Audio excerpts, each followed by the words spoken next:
कि जब मैं दौड़ूंगा तो गिरूंगा भी, मैं तैरूंगा तो डूबूंगा भी, तैराकी भी कहलाऊंगा। उखरी में मुरी दूंगा तो समाज से कितना डरूं? आप हमें बताओ ना। घर भी ढुकेंगे, जांग भी कांपेगा। तो ये स्वाभाविक है, बचपन से मैंने झेले हैं। मैंने देखा है सामाजिक न्याय की लड़ाई में, सामाजिक व्यवस्था में कई तरह के उतार चढ़ाव। कहावत है, कुत्ता चले हाथी चले बाजार, कुत्ता भूखे आ जा। मेरी किसी से इस जिंदगी में व्यक्तिगत लड़ाई नहीं है, वैचारिक मैं बात करता हूं। गाना नहीं है,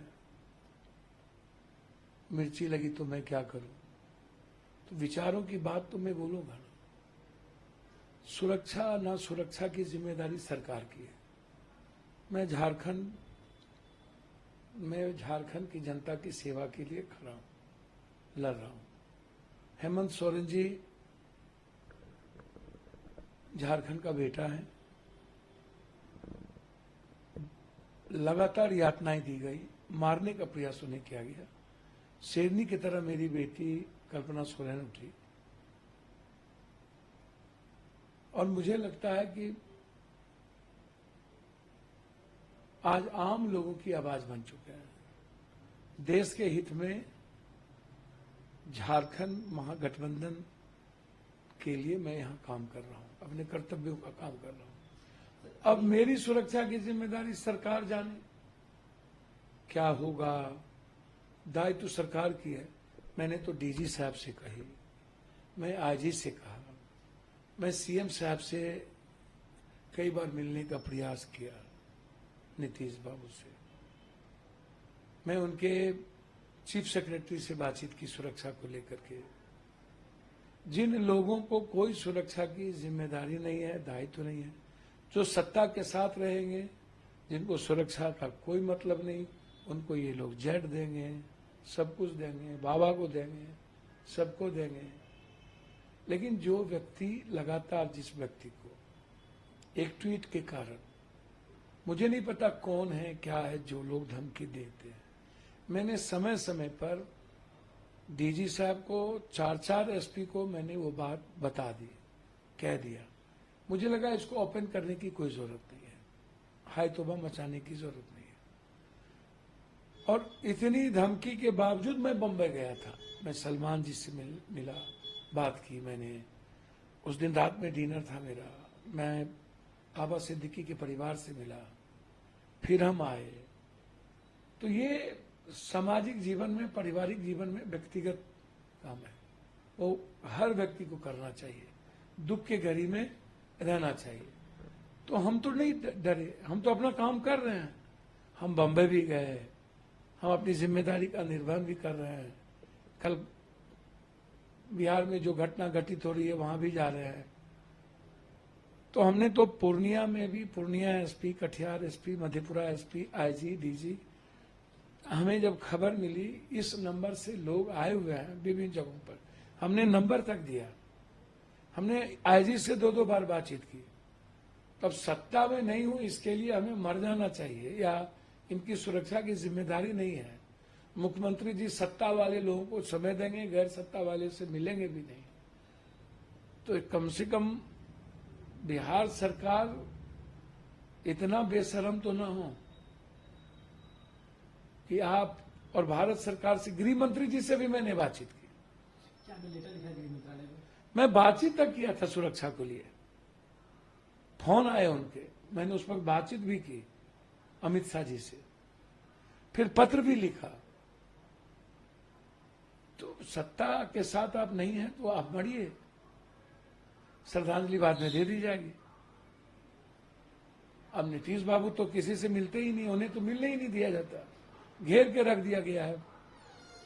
नीतीश जी से ये जो जमीन माफिया है, गलत लोग हैं, पप्पू यादव जैसे सच्चाई वाले लोगों को मिलने ही नहीं देते। और उनके चीफ सेक्रेटरी कहते हैं दीपक बाबू की सुरक्षा के लिए आपको नीतीश जी से मिलना होगा। मैं उनके प्राइवेट सेक्रेटरी को फोन करता हूं तो वो कहते हैं कि मैं कह दिया हूं। मैंने तो उनके प्राइवेट सेक्रेटरी को फोन किया कि भैया मुझे मारने की साजिश की जा रही है, तो कहां अनसुनी? सबने अनसुनी कर दिया। इतनी बड़ी बड़ी घटनाओं के बावजूद न तो केंद्र सरकार गंभीर हुए सुरक्षा के प्रति, तो मुझे चिंता नहीं है। मैं तो आग्रह हाथ जोड़ के करूंगा, आप सुरक्षा देने में सक्षम नहीं है तो आप कह दीजिए, मैं अपनी सुरक्षा खुद कर लूंगा।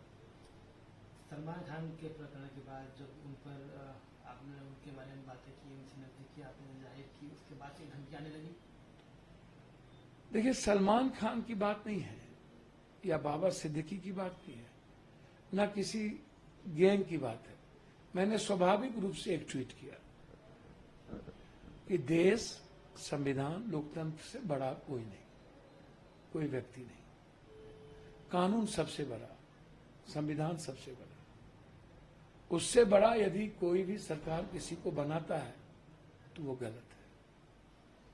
बस मैं फिर कह रहा हूं, ना मेरी किसी से निजी दुश्मनी है, ना मुझे किसी के गैंगवार से लेना देना है। संविधान और कानून और लोकतंत्र की बात आएगी तो मैं वैचारिक बात करूंगा। अब मुझे मरना न मरना तो भगवान के हाथ में है।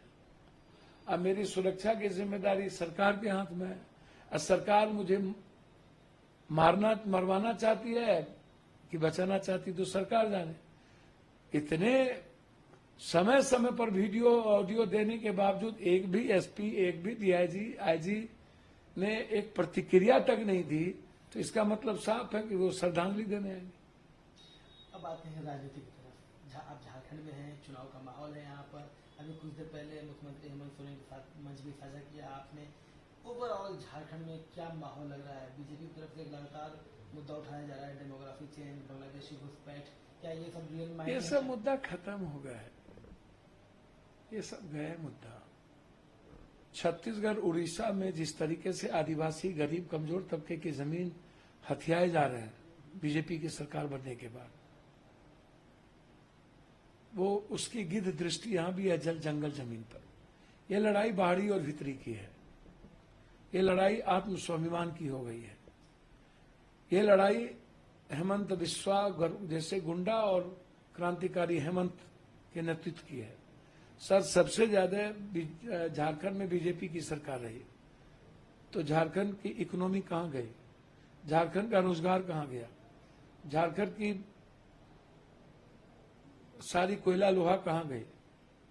झारखंड की रॉयल्टी कहां गई? 1,36,000 रुपया। सारे पैसे तो बीजेपी वाले लूटे।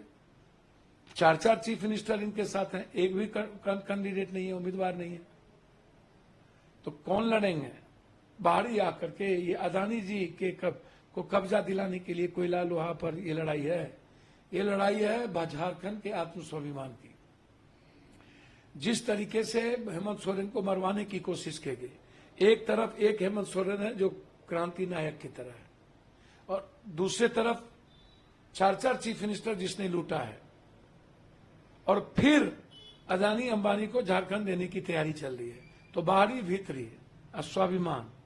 पहले तो तीर धनुष थे तो अंग्रेज से लड़ रही, अब तो संविधान भी है, लोकतंत्र भी है। और हेमंत जी ने जितना काम किया, इतने तंग के बावजूद, माँ योजना, 200 यूनिट बिजली, बिजली बिल माफ, कृषि बिल माफ, आप उठा के देखो ना, आप सड़कों को जो उठा के देखो, आम आदमी तक लोग कैसे पहुंच रहे हैं। तो हेमंत सोरेन जी क्रांति नायक है, और जिस तरीके से उन्होंने काम किया है ना, आप कोई शान ही नहीं। हेमंत सोरेन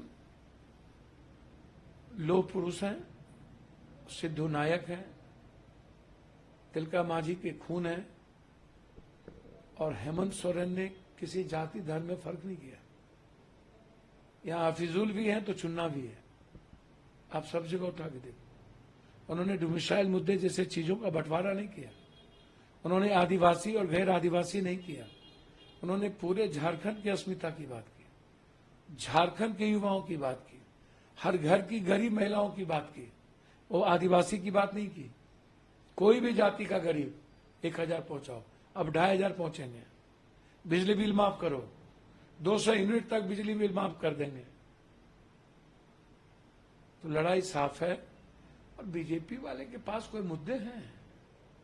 टुच्चेगिरी वाला, गुंडई वाली बात, वही लव जहाद, वही जो 40 साल पहले थी, वही 20 सालों से तुम हो, और 6 साल 15 साल अटल बिहारी वाजपेयी, तब भी हिंदू खतरे में है। बताओ ना जरा।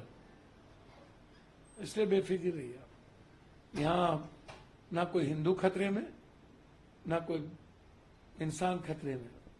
यहाँ खतरे में झारखंड को डालना चाहते हैं अदानी अंबानी को लाकर, यहाँ के युवाओं को डालना चाहते हैं। इसलिए ये लड़ाई आम जन की है। और झारखंड के बेटे क्रांतिवीर हेमंत के साथ जो अपमान किया गया, मरवाने की प्रयास की गई, उसका जवाब देने का है। जिन लोगों ने ठुकाई किया हमारे हेमंत को, भाई को, अब उसकी ठुकाई जनता करेगी। तुम्हारा फोटो खींच देता हूँ। TheFollowUp.in. Like, share, and subscribe. www.thefollowup.in